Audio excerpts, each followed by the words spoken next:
mensagem, fala com a família, avisa, o namorado, fofoca. O que você acha disso? Vamos lá. Primeiro, essa pergunta é interessante. É óbvio, a rede social, o celular, é um objeto inanimado. A gente, o ser humano, é que dá vida a ele. Ele não anda sozinho. Primeiro ponto. Tá, então, sempre vai depender de como eu uso o meu celular na rede social.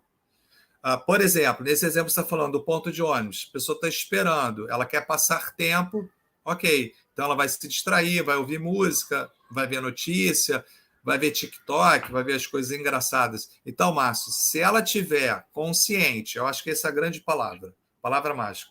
Se a pessoa tiver consciente de que ela está usando o celular, que ela está ali passando um tempo enquanto está esperando o ônibus, ou está usando no ônibus, está tudo bem.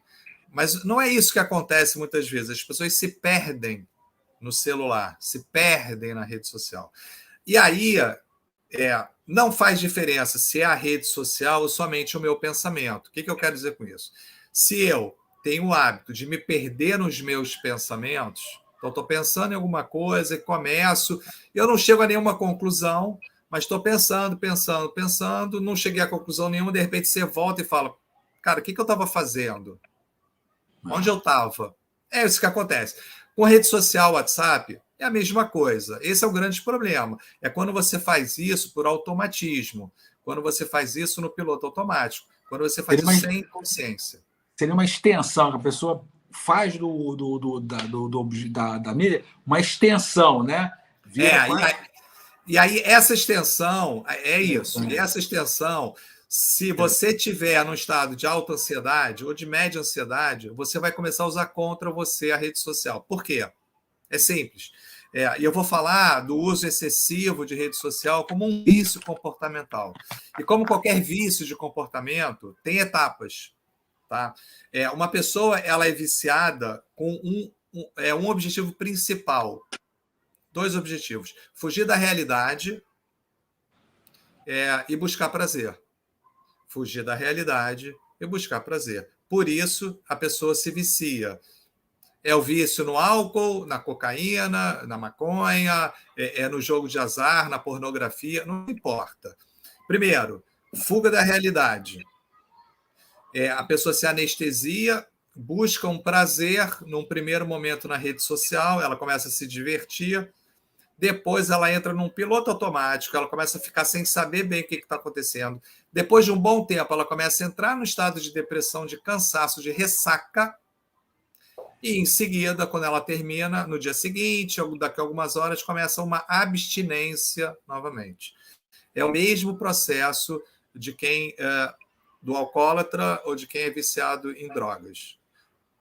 Qual é o foco aí? É o fugir da minha realidade. Esse é o grande problema do uso excessivo de rede social. Ou quando você está usando, que você se perde ali dentro, você vai para algum lugar, você não sabe, aí você pergunta assim, fulano, o que você fez? Não, eu estava aqui no celular. Fazendo o quê? O que você aprendeu nessas 2 horas? Gastando tempo, né? Quer dizer, meio que... Gastando tempo.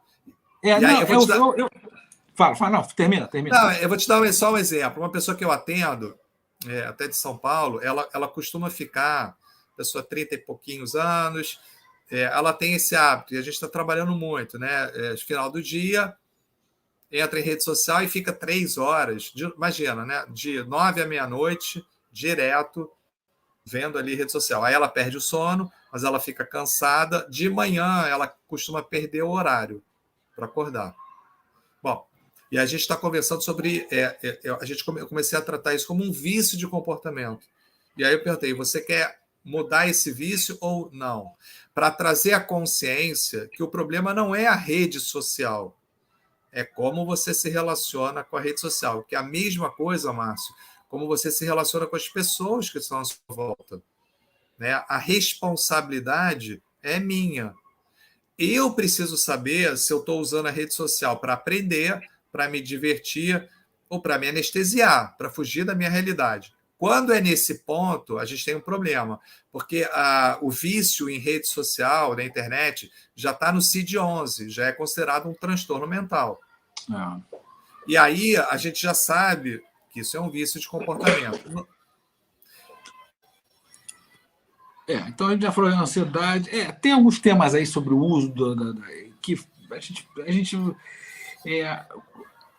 pessoas que se sentem rejeitadas ou ficam pelo uso da mídia, ou seja, elas se envolvem ali. Eu estou falando isso, assim, pode parecer, porque parece que isso não tem assim um peso, mas tem, né? Você vê muito debate sobre esses temas. Tem, claro, Né? claro que tem. Então, as pessoas elas se envolvem de certa maneira. Mas eu queria puxar para uma questão que a gente estava conversando, quer dizer, foi um pouco isso que você falou, que é como que a pessoa fica, como é o sentimento que desperta nela, como se fosse um gatilho. Isso. Uma situação simples, né? Antigamente você vê que a gente ficava esperançoso de receber um telefonema, a gente namorado, que um amigo vai sair, aí não ligava, tocava, você atendia. Não tinha muito essa coisa de vou esperar, não vou ligar agora. Não, isso mudou um pouco, porque pelo WhatsApp, por exemplo, que você está falando, as pessoas controlam, é surreal. A pessoa manda. Eu vou pegar exemplo aí de. Claro, estou procurando o livro da Marta. Da Marta. Espera aí. Vai falando, pode falando. Por exemplo, vamos lá, casal de namorados, né? O casal de namorados. Então, a moça perguntou alguma coisa para o rapaz. O que acontece? Ela fica controlando se a pessoa recebeu ou não.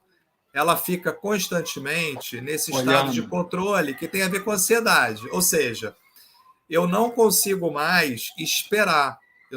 Parece que nesses tempos atuais, né, a rede social, o WhatsApp, fez com que a nossa ansiedade aumentasse. Por quê? Porque as respostas elas são muito imediatas. Isso, então, esse é o ponto. Assim. E por que a gente quer uma resposta imediata? Porque a gente quer se sentir importante. Porque a gente quer se sentir importante para aquela pessoa ou para aquele grupo de pessoas. Então, por exemplo, uma pessoa coloca um negócio no grupo dela lá, tem os amigos. Ninguém responde nada. Isso. A pessoa vai começar. O que tem de errado comigo? O que eu falei? E a pessoa vai começar no controle lá do celular, porque ela vai começar a se sentir não fazendo mais parte daquele grupo, na cabeça dela. O que será que aconteceu? As pessoas não gostam mais de mim. Ela começa a entrar num estado de que ela já está de baixa estima, só que fica mais oficializado, porque ninguém respondeu. Então, no caso de namorado e namorada, ou mesmo com chefe e funcionário, quando um chefe não responde uma mensagem de um executivo, de um funcionário, muitas vezes a pessoa começa a achar que o chefe não gosta mais dela. Sentimento de que você acha que isso tem a ver com autoestima? Totalmente, total.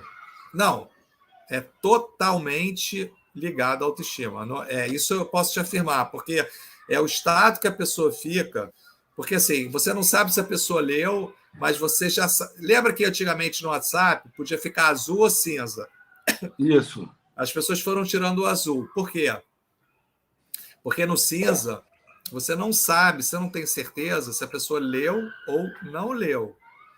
Aí o que as pessoas começaram a fazer? Vai no online, para ver a última vez que ela teve online, para ver se ela teve depois que eu mandei a mensagem, então ela já deve ter lido o que eu mandei.